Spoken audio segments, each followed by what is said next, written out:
Yes, Brill. Thanks, diolch yn fawr, Stephen. I think it's fair to say there were a few unknowns going into last year's championship for yourself after the previous autumn series campaign. How, Stephen, do you compare and contrast how you are going into this season's campaign? Yeah, I think if you look back, that first autumn campaign, we gave a lot of new guys the opportunity and exposure to international rugby. You know, if you just look from a backline perspective, you know, Callum Sheedy, Louis Rees-Zammit, you know, and those guys have excelled, and you know, we've developed strength in depth, a lot of competition in our backs, which is fantastic.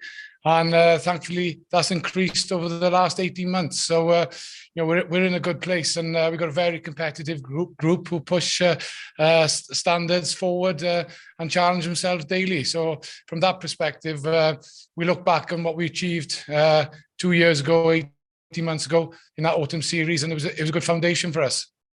Wayne touched last week upon the regional struggles and just mentioned that it's nothing new for the national side to succeed despite those struggles in the past few years. Is there a worry, though, Steve, that is sustainable for a short amount of time? There will become a time that if those struggles continue on a regional level, then it'll sort of have a knock-on effect on yourselves.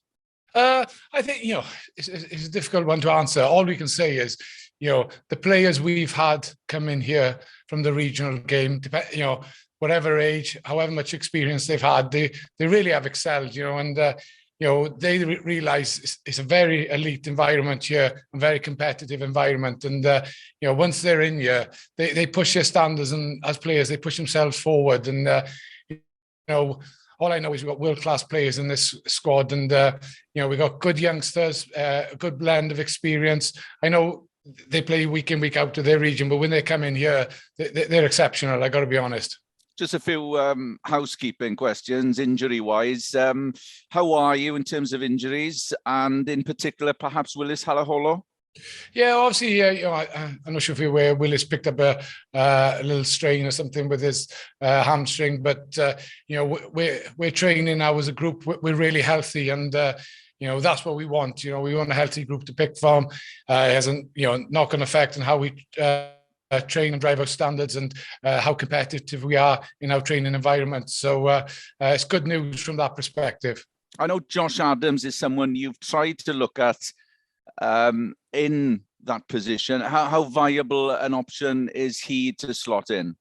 Oh, look, with Josh, he's an incredible rugby player, as we all know, and world-class finisher. You just look at the stats and they'll tell you that, you know, top try scorer in the last World Cup. You know, his finishing ability is superb, and he's just a very, very good rugby player. We know he has the ability to play centre, but we know, you know, he's also a world-class winger. So it's wonderful for us as coaches to have those options with players. COVID-wise, how are you at the moment? I asked that in particular because of Chris Chinzer. He obviously went down with COVID, didn't he? Yeah, thankfully he's back training with us now. Took part in this morning's session. Will take part in this afternoon session. So thankfully we're all okay from that aspect. Just a final one, Steve, from myself.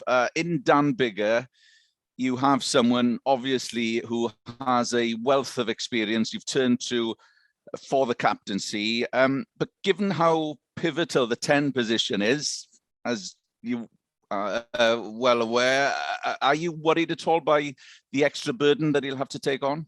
No, not at all, because obviously, you know, Dan's a world-class player, wealth of experience. He's always had dialogue with referees. You know, he manages the environment very well. He pushes standards, sets high standards for us. And I've no doubt that, you know, he'll manage and cope with the emotion that's required on Saturday to have a clear head and make sure his dialogue with Jakob Piper is a healthy one. Cheers, diolch, Steve. Yeah, pleasure, Kenneth.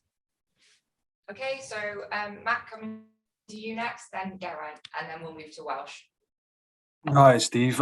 Just on Willis, is he available for Saturday? What's the significance of that hamstring strain? Well, yeah, he's had a strain. You know, he's thankfully the main thing for us is he's ticking all the boxes, and you know, it looks like available for selection, which is great because you know Willis a ball in hand causes teams a lot of problems. So you know, we're just ticking the final boxes there, which is good from our perspective.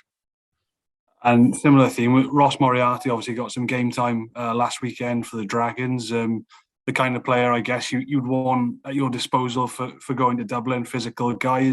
Is he in the reckoning? Were you happy with what you saw from him on the weekend? Oh, brilliant! The fact that Ross got some game time. You know, he went back to his region. He went well. You know, he's such a a strong character.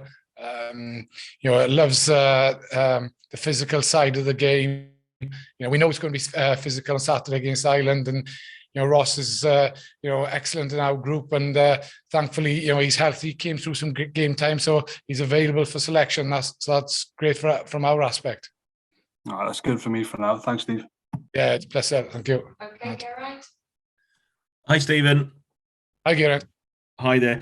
Just a quick one back on COVID, really, if I may. Just how are you coping with the challenges? Because the current strain, you know, it's decimated so much sport. You know, you hear football clubs, rugby clubs that are losing players. What's the challenge been like? And also for you and the players that to do your job, you've kind of got to go back into that bubble mentality, and you know, mental health wise, you know, we've seen it with the cricketers. It's really tough. Yeah, you're right. It is tough, but you know, we've got an amazing medical team here, and you know, the criteria they set out for us is very clear. You know, we test pretty much every day. We are in a bubble. You know, it is the art of getting the balance right between, obviously, if players are here for the vast majority of time, how they get their downtime, and you know, how we allow them to switch off from rugby. You know, so it is a good challenge for us as coaches, but with a world-class medical team we have, we're guided by them, and you know, they you know, challenge us as coaches to make sure that we give players escape time, really. Just a quick another question. In terms of motivation, do you need much with what's being written coming out of Ireland? They're pretty much saying might as well give Ireland a huge points win already. Do you use those things for motivation? Personally, I haven't read anything that has come out of the Irish media, because we're so focused on ourselves. And you know, from our perspective, it is exciting. We go into Dublin, you know, a team we respect. Yeah, they've got a wonderful coaching staff as well. And you know, how good is this first game of the Six Nations? You know, we're excited. We're looking forward to the challenge. We're playing a team we respect, a very, very good side. But first game of the Six Nations is class.